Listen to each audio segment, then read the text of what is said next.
গৌতম গম্ভীর ভৈভব সূর্যবংশীকে ইংল্যান্ডের বিপক্ষে 5 ম্যাচে টি-20 সিরিজে বসিয়ে রাখতে পারবে না। কি কারণে গৌতম গম্ভীর খেলাতে পারে ভৈভব সূর্যবংশীকে অবশ্যই তোমাদেরকে এই ভিডিওতে জানাবো, তো ভিডিওকে লাস্ট অবধি দেখতে থাকো।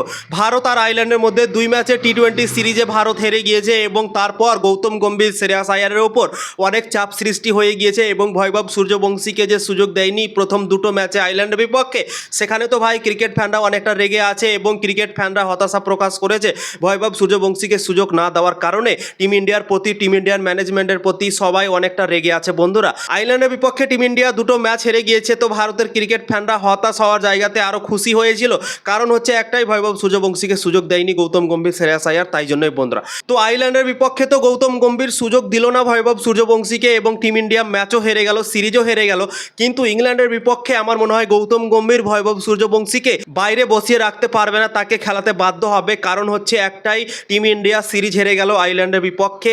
যে দুটো ওপেনার ভারতের দল থেকে এতদিন রান করে এসেছিল, সেই দুটো ওপেনার কিন্তু পুরোপুরিভাবে ফেল হয়েছে।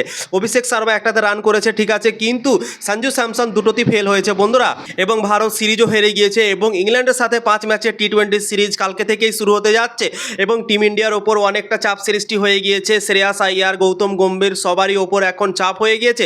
ভৈভব সূর্যবংশীকে খেলায়নি, এটা তো একটা চাপ আছেই বন্ধুরা, এবং সিরিজ হেরে গিয়েছে এবং ইংল্যান্ডের বিপক্ষে যদি ধরো উঁচ নিচ হয়ে যায়, ভারতীয় দল যদি সিরিজ হেরে যায় কোনোরকমভাবে ইংল্যান্ডের কাছে, তাহলে কিন্তু গৌতম গম্ভীর, শ্রেয়াস আইয়ারের ওপর অনেকটা চাপ সৃষ্টি হয়ে যাবে, এদের ওপর কোশ্চেন মার্ক হয়ে যাবে বন্ধুরা। তাই জন্যই গৌতম গম্ভীরও চাইবে কি এমন একটা প্লেয়ার আমাদের কাছে আছে, সেই প্লেয়ারটাকে আমি সুযোগ দিইনি। তো ইংল্যান্ডের বিপক্ষে গৌতম গম্ভীর কিন্তু হারতে চাইবে না বন্ধুরা, এবং তাই জন্যই গৌতম গম্ভীর নিজে থেকেই ভৈভব সূর্যবংশীকে প্রথম ম্যাচ থেকেই সুযোগ দিতে পারে ইংল্যান্ডের বিপক্ষে। আয়ারল্যান্ডের বিপক্ষে তো সুযোগ দেয়নি, কেননা সঞ্জু স্যামসন আর অভিষেক শর্মা টি-20 বিশ্বকাপে ভালো খেলেছিল, তাই জন্যই তাদেরকে সুযোগ দিয়েছিল। এটা বলে সুযোগ দিয়েছিল কি এই দুজন ভালো করেছিল টি-20 বিশ্বকাপে, তাই জন্যই আমরা এই দুজনকে সুযোগ দিয়েছিলাম। তো তাই জন্য এই দুজনকে ওপেন করিয়েছিল আয়ারল্যান্ডের বিপক্ষে। তো এবার তো ভাই গৌতম গম্ভীরের কাছে বাহানাও নেই কি এই দুজন ভালো খেলেছে, তো এই দুজন খারাপ খেলেছে এবং টিম ইন্ডিয়া সিরিজও হেরে গিয়েছে আয়ারল্যান্ডের কাছে। তো গৌতম গম্ভীরের কাছে এবার বাহানাও থাকবে না, শ্রেয়াস আয়ারের কাছে বাহানাও থাকবে না কি আমরা ভৈভব সূর্যবংশীকে কেন খেলাইনি, ঠিক আছে। তো আমার মনে হয় বাধ্য হয়ে গৌতম গম্ভীর আর শ্রেয়াস আয়ার ভৈভব সূর্যবংশীকে মাঠে নামাতে পারে ইংল্যান্ডের বিপক্ষে বন্ধুরা প্রথম টি-20 ম্যাচে।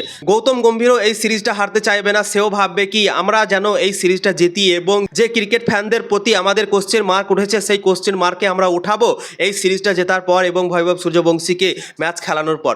ভৈভব সূর্যবংশীকে যদি টিম ইন্ডিয়া না খেলায় না, তাহলে কিন্তু জেতা খুবই কঠিন হয়ে যাবে টিম ইন্ডিয়ার জন্য, কেননা টিম ইন্ডিয়ার ব্যাটসম্যানরা খুব একটা ভালো ফর্মে নেই। আয়ারল্যান্ডের বিপক্ষে যে দুটো ম্যাচ হলো, সেই দুটো ম্যাচই আমরা জেনে গিয়েছি কি টিম ইন্ডিয়ার প্লেয়াররা কেমন ফর্মে আছে। সঞ্জু স্যামসন টি-20 বিশ্বকাপে নো ডাউট দারুণ পারফরমেন্স করেছিল 3টে ম্যাচে, কিন্তু আইপিএলে আমরা দেখলাম খুব একটা তার ভালো কনসিস্টেন্ট পারফরমেন্স হয়নি, দুটো ম্যাচে ফেল হয়েছে, তো একটাতে রান করেছে। এইভাবে সঞ্জু স্যামসন খেলেছে আইপিএলে, আমরা নিজেই দেখলাম চেন্নাই সুপার কিংসের দল থেকে। তো সঞ্জু স্যামসনের কনসিস্টেন্ট পারফরমেন্স হচ্ছে না এবং ভারতীয় দল থেকে দুটো ম্যাচে ফেলও হয়ে গেল। তো আমার মনে হয় সঞ্জু স্যামসনের পরিবর্তে ভৈভব সূর্যবংশীকে খেলাতে পারে ভারতের টিম ম্যানেজমেন্ট, এবং প্রথম ম্যাচ থেকে ভৈভব সূর্যবংশীকে ইংল্যান্ডের বিপক্ষে খেলাতে পারে বন্ধুরা। গৌতম গম্ভীরও এটা চাইবে এবং ক্রিকেট ফ্যানরা তো চাইছেই ভৈভব সূর্যবংশী ভারতের দল থেকে খেলুক। তো দেখা যাক কি হয়, প্রথম ম্যাচে গৌতম গম্ভীর খেলাচ্ছে কি খেলাচ্ছে না ভৈভব সূর্যবংশীকে, কালকেই আমরা জেনে যাব বন্ধুরা। তোমাদের কি মনে হয়, তোমাদের ওপিনিয়ন তোমরা জানাতে পারো।